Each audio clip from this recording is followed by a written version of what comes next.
Hey everyone, so today's video is going to be a quick comparison between the new Farmacy Honeymoon Glow Resurfacing Serum to the Good Genes from Sunday Riley. The Good Genes is kind of a cult classic product. It's one that I have continuously gone back to. It is an expensive but highly effective product in my opinion. But when Farmacy decided to come out with their AJ Resurfacing Night Serum, I wanted to see if it would be a good dupe because though I do love Good Genes, it is expensive. Really gentle exfoliants are hard to come by, especially if you have drier skin like mine. My skin isn't as tolerant to very strong exfoliants. So with all of that being said, make sure to give this video a thumbs up if it is helpful and subscribe if you'd like to see more, and we will jump right in. So the Farmacy Honeymoon Glow retails for $58 and the Good Genes from Sunday Riley retails for $105, and this is just comparing the 1 ounce sizes. So right off the bat,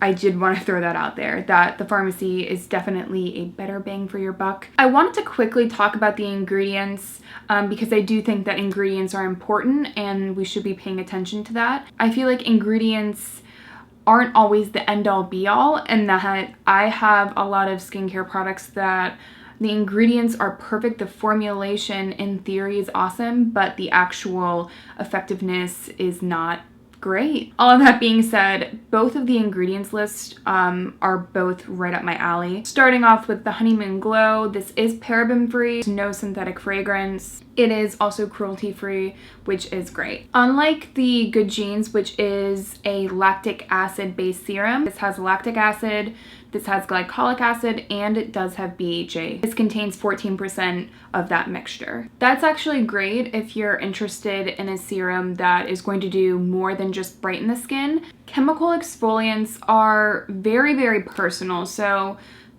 what your skin is going to like and what's going to work for you and be the most effective is just not what's going to work for everyone. For example, just because an ingredients list says this is 10% lactic acid doesn't mean you're going to get the same results with another product that says this is also 10% lactic acid. All of the other ingredients do play a key role. The way all of the ingredients play together is really, really important. That being said, this is definitely a stronger serum. So as for like the superstar ingredients of the Honeymoon Glow, it is the chemical exfoliant blend for sure. It also contains hyaluronic acid as well as honey extracts. The honey and the hyaluronic acid is really going to help balance out the strength of this product because it is a pretty strong exfoliant. If the serum isn't balanced, if it doesn't have something to really nourish the skin after using it, it could be very irritating and not work for everyone. The Good Genes is only 5% lactic acid, and this is just a purely lactic acid based serum. So you're not going to get the same sort of benefits that you might get from a glycolic or BHA serum. That being said, the pro to having a more stripped down formula and only having one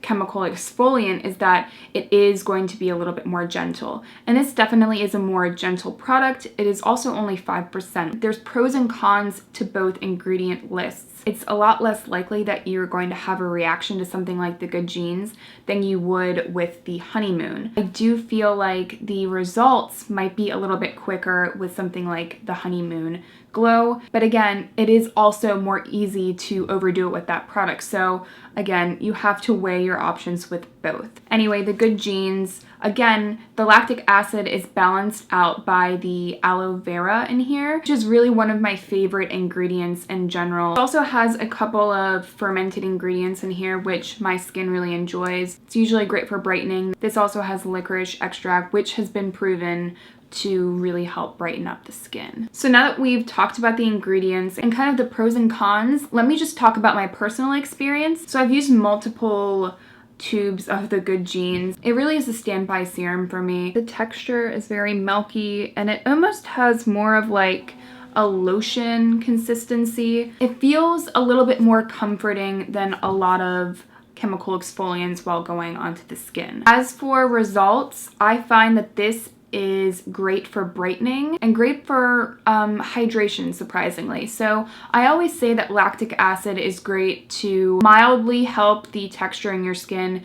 It definitely brightens and helps with any hyperpigmentation, but I do feel like lactic acid is great at helping other ingredients soak in better. When you have dry skin, it's important to pick the right sort of chemical exfoliant, because something like this will help the overall hydration of your skin and help other ingredients actually nourish your skin better. Because when there is that layer of dead skin, it can be hard to hydrate because, again, there is that sort of blockage.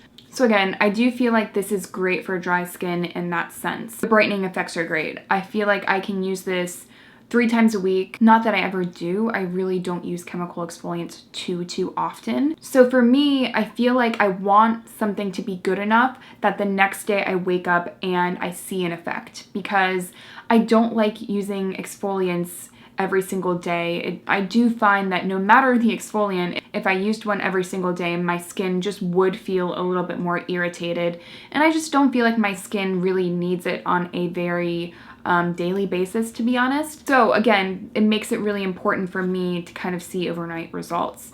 With consistent use though, when I'm using something like this twice a week or once a week even, I do find my skin looking brighter, just the overall tone of my skin looking a little bit clearer, and everything glides over the skin a little bit better. I find that my other moisturizers do a better job of really giving my skin the hydration that it needs. The Honeymoon definitely has a different effect on my skin, and it isn't something that I've really experienced in a product before.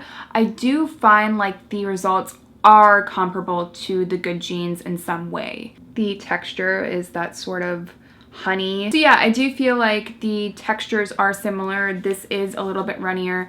It does have that sort of milky look that the Good Genes has, though this does have, again, that sort of honey tinge to it. This light is crazy. This is what you get for filming later in the day when the sun's going down.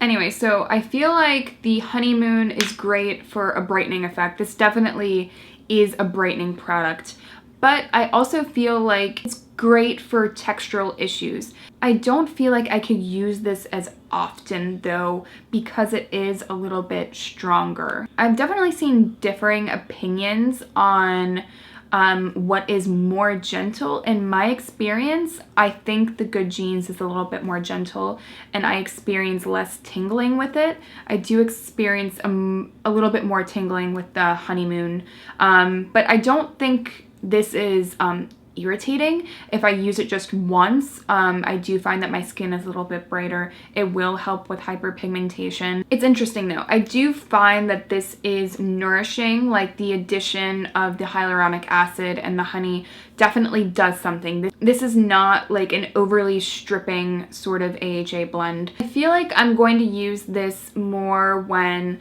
I have textural issues and if I want a little bit of brightness added to my skin. I think this will definitely be good for that, and I have used that and seen those results. But for something to help get the dead skin off and help kind of speed up the hydration process, I see myself using the Good Genes more. Overall, I just feel like it does depend on your skin and the kind of results you want to see with it.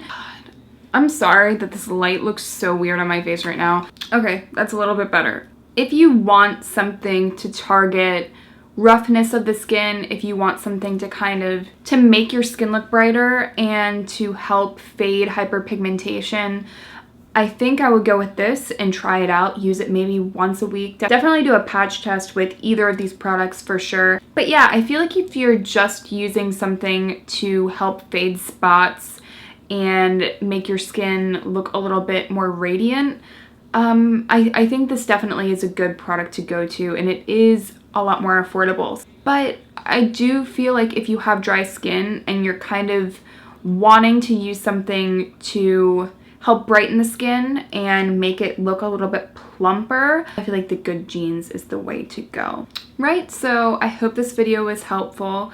If it was, make sure to give it a thumbs up. Definitely leave Just any comments or questions that you have about these products down below, and I'd be happy to help out. I hope you'll subscribe if this video was helpful, and I will see you in my next one.